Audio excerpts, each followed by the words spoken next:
Hi there, and welcome to Peninsula Players Presents the History of Peninsula Players Theater.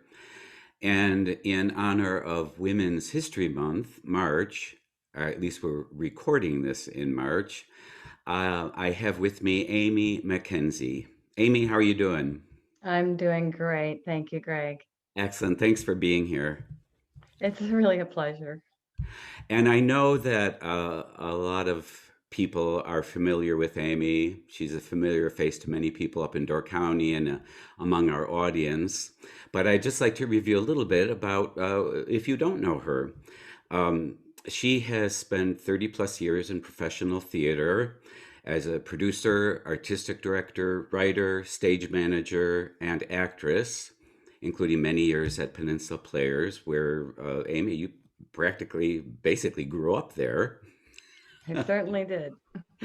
And as an actress, besides the Players, she's been off Broadway on national and regional tours, stock, cabaret, and in film and television.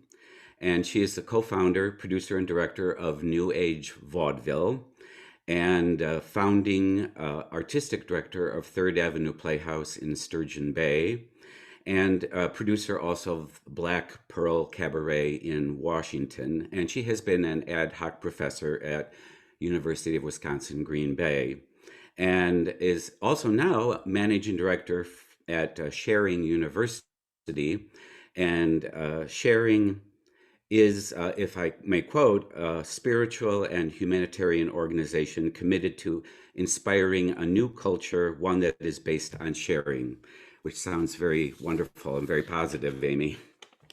It is. We're very excited about the launch. Um, so I wanted to first talk about Caroline Fisher Rathbone, the founder of the theater, because your paths did cross. And you were once quoted as saying, Caroline Rathbone was the most magnetic person I have ever met. She could charm a blade of grass. She was incredible. Everyone was in love with her. So tell me about your early memories of her. Well, they're delightful, really. Um, Caroline had the capacity to absolutely light up a room. It's as though no one else was present. You just couldn't take your eyes off of her. And and yet she also had this wonderful earthy quality, which I Mm-hmm. just really, was a wonderful dichotomy about her that was just always present. So at the same time that she could just was alluring and could wow you, you were also really taken in that you could tell her anything. She was one of those people that people told their stories to because she Mm-hmm. was so approachable. Mm-hmm. And I think one of the great secrets of her success in really, having the theater ever come to be was really, you could say, was Caroline's personality on so many levels, just drawing people to her like a magnet. The phrase magnetic is perfect for Caroline. Yeah. And you and your family were close to her. Very close. During the winters when we were in Peninsula Players, we were still often visiting her. I can many memories at her house, and of course, very often there were some famous person hanging around because everybody loved Caroline. In fact, it reminds me of a funny story. It was Basil Rathbone was over from England, and for some reason had brought his sheepdog, which was I thought delightful as a young child, and ran over because I'm great with animals and grew up with dogs. My mother was a great dog person, and immediately got viciously bitten by this Oh, dog. oh dear. Yeah, of course, everyone was up in arms. Caroline gave him the biggest lecture you could ever. Of course, I was fine, but she was kind of a lioness if you messed with her people at all. She really was very protective and familial, and so you always felt she was very inclusive. So whenever you were in your presence, you were protected and you were Mhm. important somehow, just because you were next to Caroline. It was Yeah. really interesting how she could pull people in. And she was a dog person herself. They had a dog, Armand, which has been featured in our interviews before. He was That's a really funny. character. Hmm. Later on, you had mentioned that toward the end of her life, you had spent some time with her in her last year. I did. She was such an important mentor to me. What a perfect honor to choose Women's History Month to honor Caroline because she was ahead of her time in so Mm, many ways. Um, to be that powerful in business, that effective in creating something and then having it continue. She worked very, very hard, as you know, to make sure that we all still get to have this incredible, the miracle of Peninsula Players. mhm, Um, but she really did have a tough life too. There was a lot of challenges along the way, and they added up in the end. mhm, She became quite incapacitated, was bedridden near the end, mhm, and it was a bit of a challenge for me at the time. But I just it didn't matter. I put aside a lot because she was so important, and I knew there was really no one else there for her that could be there that much, mhm. and she needed people around her. That's what kept her candle lit, was when she could Sure. imbibe some great knowledge or joy or inspiration. She lived to inspire others, truly. And so I made sure I got over to her apartment almost every day. And in New York, that was a big deal as a young Yeah. burgeoning actress myself and trying to pay the rent and all of it. But I'm so glad that I did and spent that special time with her. One was just, straight out caretaking because she really was bedridden. Mhm, Um, but there was also, excuse me, the stories that I got to hear that she mm, told. And there she was in her bed. But you know what? If you just looked at her face and forgot she was in her bedroom, you would never know that she was ill for a moment. huh. Because when she would tell her stories, it was like opening champagne, right? She was effervescent and she would bubble over with joy and laughter. And you just would never know that she was experiencing a hardship. And I Yeah. was always amazed by that. And she And was she must have had, constantly giving things away too to everyone, by the way. Very uh, generous. I imagine she had tons of stories. She knew so many people. Oh, yeah. And everyone loved her. I mean, I've never heard a story about Caroline that wasn't a bit of awe involved, Mhm. right? And I think you mentioned that in these visits, these later visits, she she had you, she worked with you on deportment. Is that correct? Oh, Or yes, thank you for reminding me. Yes. So, it's very important. Of course, you have to have good posture and, whatnot. So, yes, I had to put the book on my head and walk around the room and had to sit down and stand up properly. No, no, you're not doing it right. I mean, she was a little bit strict, um, but all for your own benefit, right? So it was Mhm, always lovingly. And she would have me, oh, she had a wardrobe to die for. So, mhm. at that time, Marshall Fields, of course, was all that in Saks Fifth Avenue. So she had just closets full of clothing Uh-huh. that she couldn't wear anymore. So she would have me model her clothing for her. Oh, you're just my body type, she would say.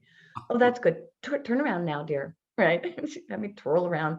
And then she'd insist on my leaving with some outfit every time, just about. I was like, Caroline, no, it's okay.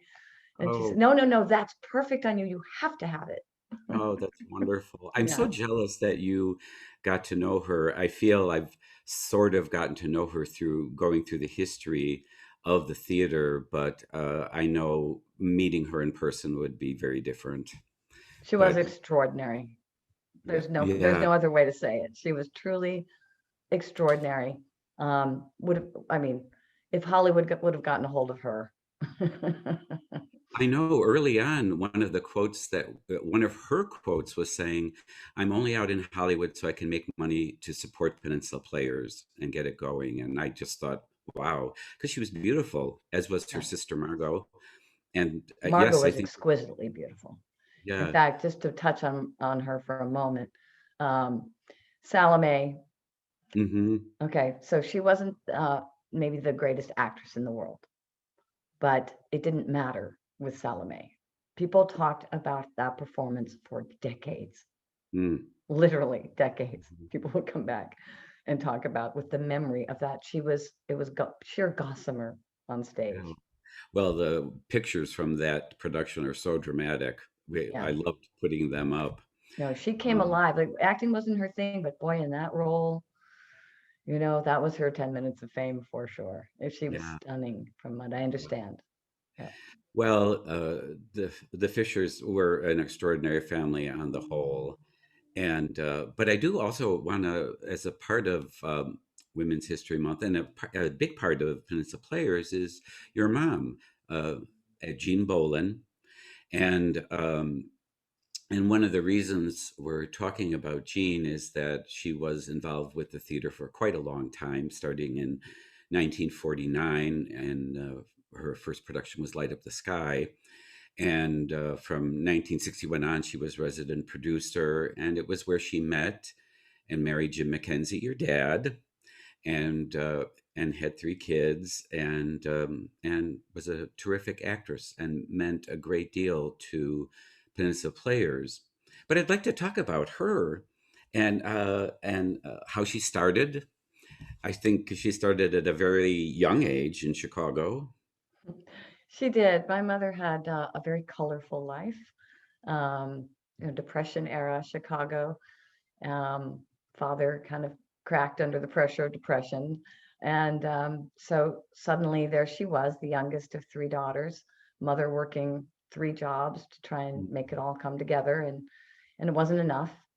And so my mother, I think she was three when her father left. That was a memory she shared because she knew somehow. She followed him out to the street and said, "Daddy, why are you leaving?" He said, "I'll be back." And she said, "No, no, why are you leaving?" Hmm.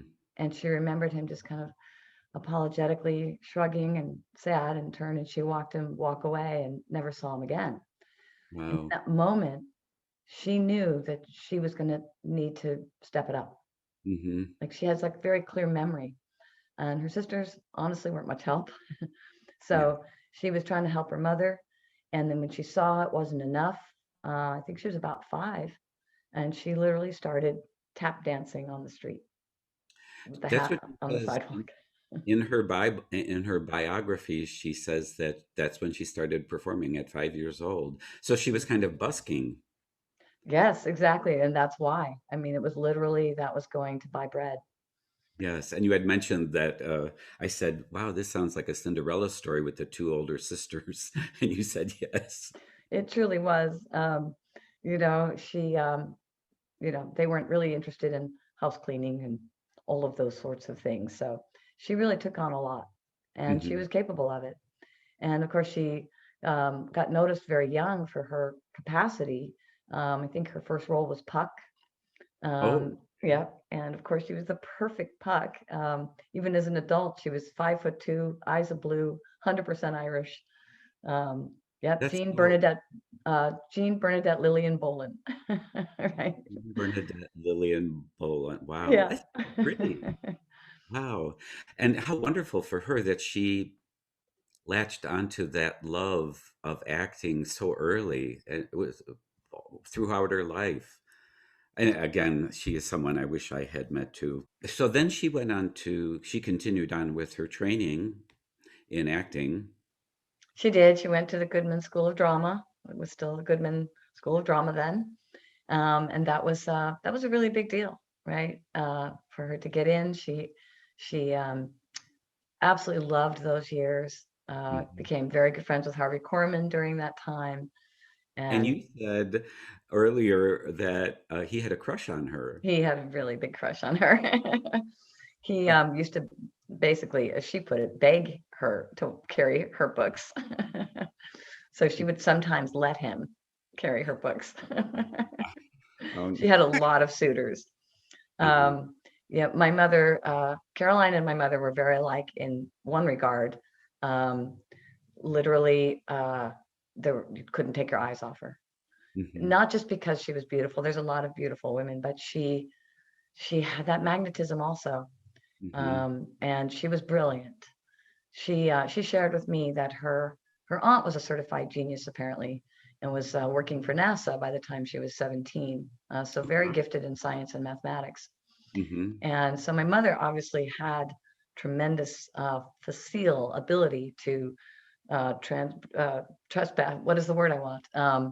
Migrate, you could almost say, between the left brain and the right brain. right? Ah, She uh-huh. was one of those rare people who really could access both because her artistic talent um, is well reported and recorded. She was Hmm. extremely gifted actress and director, but she could also turn around and beat the big boys at a game of poker because she could count cards. Ah, that's very smart. You have to do that. Ah, Really smart. Yeah. And I think that's also why she was a good producer, right? Because she had that capacity for numbers, for accountability. And she was kind of a superwoman, really. There were mhm. times, I mean, before we had Tom Connors, she would be house managing, she was producing. My father was rarely there. She was directing, she was acting, and it was, 10 shows a summer. I mean, one show a week. Incredible undertaking for one Yeah. person. She And was, a great training ground, as we've often said in these interviews, the theater, and then so she, I think it was after she left the Goodman or while she was at the Goodman that she auditioned for the Players.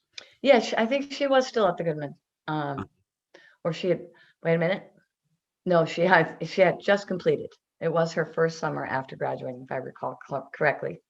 uh-huh. And yeah, that was very exciting, right? Of course, to have that job, and it turned out to be, as it still is, a wonderland, Yeah. right? An incredible place for someone. And it was interesting because when Caroline auditioned her, I think she recognized her talent right away.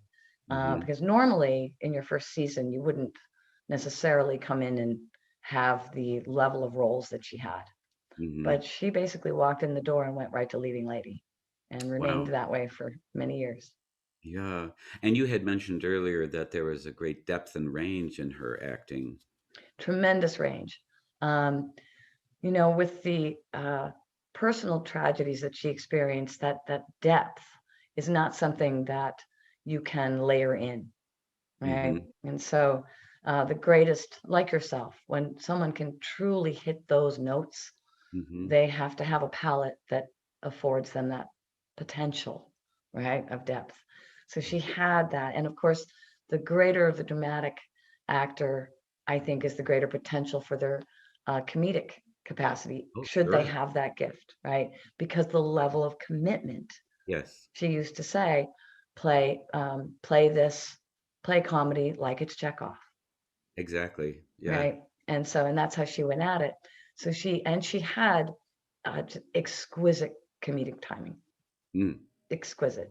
Hmm. So whichever way she went, it didn't matter. I mean, I have a memory of, in fact, I asked you, I had to ask what year it was because I had mentioned Mad Woman of Shiloh when you were saying what were some of the things I recall. And I was stunned to learn I was, what, 4? The, the memory is so clear still to this day. And of course, was the added wonderful bonus of Maggie Magerstadt, Jeanne Bolan on stage together. Extraordinary. Um, and I love all of them. And still, many other people said this, not just me, because it could have been just because that was my mom, that Sure. she just stole the show no matter what she did. Uh-huh. She just couldn't take her eyes off of her. When Sidney Harris started reviewing shows at the Players because he had a summer home up there, I think Mhm. the first show he reviewed was, I believe, Mr. Pym Passes By in 1955. And this is what he wrote about your mom. As the wife, Jean Bolan proves herself of finished professional caliber. She is both serene and spirited, moves with a graceful economy, and manages to inject a full blooded quality into Milne's pallid little sketch. And then he goes on to say Miss Bolan and Mr. Thompson are very much the people to watch with the Peninsula Players, and it would be a crashing injustice if they are not soon able to find their proper niches somewhere in the Broadway theater. That was Wow. high praise. From Sidney Harris, it's Right? extraordinarily high praise. Yes. He's a very tough critic. And she did go on and do a lot of things, which I want to ask you about in a second. But I know you had mentioned Mad Woman of Shiloh as one of her favorite shows, and you had also mentioned Shay, and I think Something's Afoot as one of her favorites too. Well, Something's Afoot she directed with Jeanne Oh, Sincere, uh-huh. who was marvelous. No, I've seen that production many times and they've all been good, but no one could hold a candle to Jeanne Sincere's performance. And I think she really shone, at least that's what she shared with me. She Hmm. loved working with Jeanne. Yeah. Yes. Oh gosh, it makes me so wish I could have seen her Oh, and on stage. unforgettable. Still to Yeah. this day. Some of these performances just get seared in your memory. Yeah. They just really do. Like Shay, as you mentioned. That role had such a scope that Hmm. she really got to show many of those feathers, if you will, in her cap, dramatically and comedically speaking. And the instant, her capacity to shift as people do, Hmm. right? Which is, of course, one of Hmm. the great challenges in theater, right? To Yes. really actually hit that complete turnaround that we do naturally and Yes. have that happen. Yeah, she was brilliant at that. Yes, because our brains work very quickly. Um, so she worked with Caroline a bit, and I think they were both. Uh, I was reading a quote that of hers about the intern program, and in 1963, when she was in charge of the interns, she wrote, "A season in stock brings out a person's true colors," which is true. You know, it's stock is an amazing experience. And she also went on to say, "Being an apprentice is the most devastating way to destroy dreams of the theater. That is, if they are only dreams. Many young people are called, but few are chosen. And it is hard work." And then she goes through a list of all the things that any intern would have to do in a day back then, and goes on to say, I never ask them to do anything I cannot or will not do myself."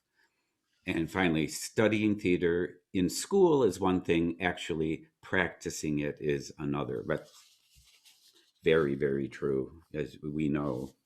Yeah, absolutely. And she lived those words. She absolutely, would scrub the bathrooms, right? And run the box office and then star in the play. I mean, it was right. And she also worked on the gardens. She had a real green thumb. She actually was famous for her roses at our house in Westport on Roseville Road. It was a good place for it. Uh-huh. And yeah, she had a passion to uh, re-enliven that far garden and really brought it to life again. I don't know if it ever had looked like it did when she was done with it. And Hmm. then fortunately, Tom Connors in later years was loved by Mother so much, and partly really out of love for her. He made sure that it stayed that way.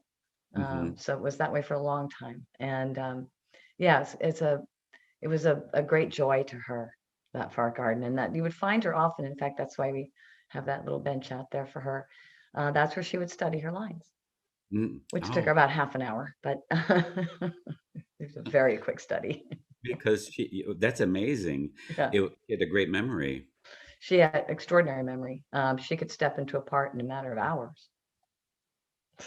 That is so crazy. I'm jealous again because if I memorizing for me is just a lot of work, sitting down and doing it, but to have that capacity is so helpful.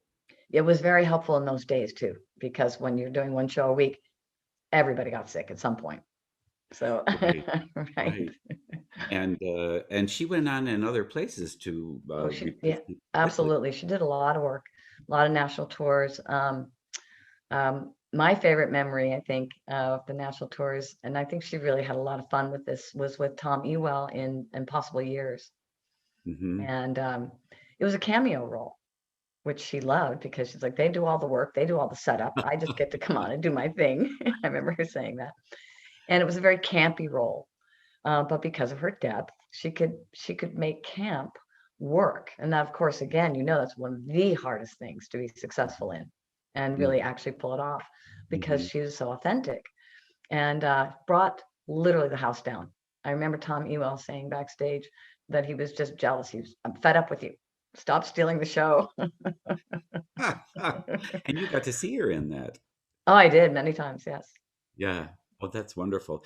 I know she was also, and when Milwaukee Rep started, she was in their first season Hmm. there, and she also did a lot of shows at Dobbs Ferry. She was a leading lady. She carried Dobbs Ferry, Mm-hmm. no Wow. question. Yeah, there was a lot of talent there. I mean, she was surrounded by talent for sure. But Uh-huh. yeah, that was a lot of work. Dobbs Ferry was. That They, was stopped too. no, they actually went year round, so they were doing it, you Okay. know, full on, if you will, and living above the theater. Uh-huh. Right. So So if she we was all there, grew up going to sleep to applause. I so can if remember sitting, because my bedroom, um, when I was really little, had to be above the office and, above the green room, as we called it, the green room in those days. It's been used that way for a long time, but it was actually the green room in those days. And because that was the closest they could get me to the theater, in case something happened. I don't know sure. who would know. She trained her dog to be my babysitter, and he was really good, actually. He would let her know if I had a problem. It sounds like something from Peter Pan with Wendy and the boys. Yeah, yeah, Nana. yeah. And yeah, so I would have to go to bed after ushering. We all had to work. I remember, I think I started ushering at 4. And it was not to make me happy. It was because it was actually needed. Right. Yeah. And she'd be there, no matter what, unless she was on stage, she was at the back of the house. So she was, I mean, for example, if she was at Dobbs Ferry during the fall, winter, spring, and at Peninsula Players in the summer, she was nonstop. Did you ever take a break? Not that I know of. Did you guys ever go on vacation or? I don't recall that anything looking like a vacation. No. Oh, My father took me on a couple camping trips. I do remember that. She did not attend. Because a couple rafting trips. He did love to sail. So I do recall he got her onto the boat a couple times. I think she was sort of done with that. My brothers were too. Couple storms did it in for all of them. But I was really? the one who I loved sailing with my father. So Yeah. we shared that love. But yeah, no, there really wasn't a lot of playtime. Uh-huh. She kept busy because she was also, beside theater, she also did some television and film also. She certainly did. In fact, if memory serves, at least how it was shared with me, that she was the first leading lady in the first actual sort of sitcom play. There were still plays then, Hmm. in television. So it's And Gabby I Hayes, is my Yes, and understanding. I did look that up. There was the Gabby Hayes show in the 1950 to 1954, and she was on that, huh? She was the leading lady. Wow. And I also read that was on Kraft Theater, Goodyear Playhouse, Mhm. Studio One, and Robert Montgomery Presents. And a lot of those other players alumni went through those too, which was really cool. Yeah, uh, it would be wonderful to have the footage of some of those, early performances, because they were really performing them as plays, Yeah. and they took an intermission, and you Hmm. got to experience the play. There was no commercial breaks, Yeah. right? So yeah, it was, full on performances for those guys. So you really had to have your chops to be able to do that effectively in front of a camera. If I mention that to Audie, I know she's going to go down a rabbit hole and try to track down footage somewhere. I would be most grateful. That would be really, really cool. It would. Um, after after Jeanne passed away, same year, Tom Birmingham, who was the general manager at the time of the Players, wrote in one of the articles in the paper that she was the touchstone of the modern Peninsula Players.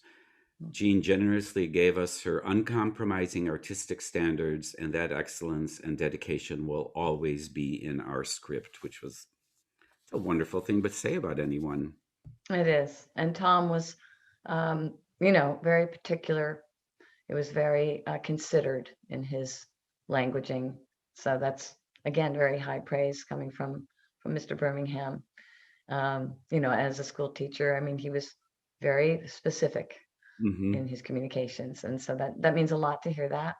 And I think there's no question that it was true. Her level of expectation, if you will, artistically was very high.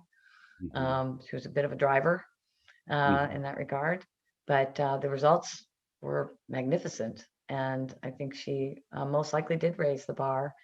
Things were probably, I love the way you put it, higgledy-piggledy a little bit before her reign, if you will. And she really organized things. And because of her professional background and her perspective and training, really brought in people who could do the jobs specifically that they were trained for and had, another level of professionalism than to the theater, I think. Hmm. Well, Amy, thank you so much for talking about Jean. It's so great to hear more about her. And I know there's a ton more stories. There are. You'll have to come back to do some of those.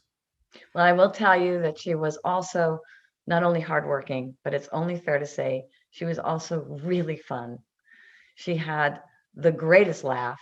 This tiny little woman could laugh like a 300-pound truck driver. And it was irresistible. You could not be in her presence if she was laughing and not start laughing yourself. She had a joie de vivre. I always, when I hear that word, I think of my mother.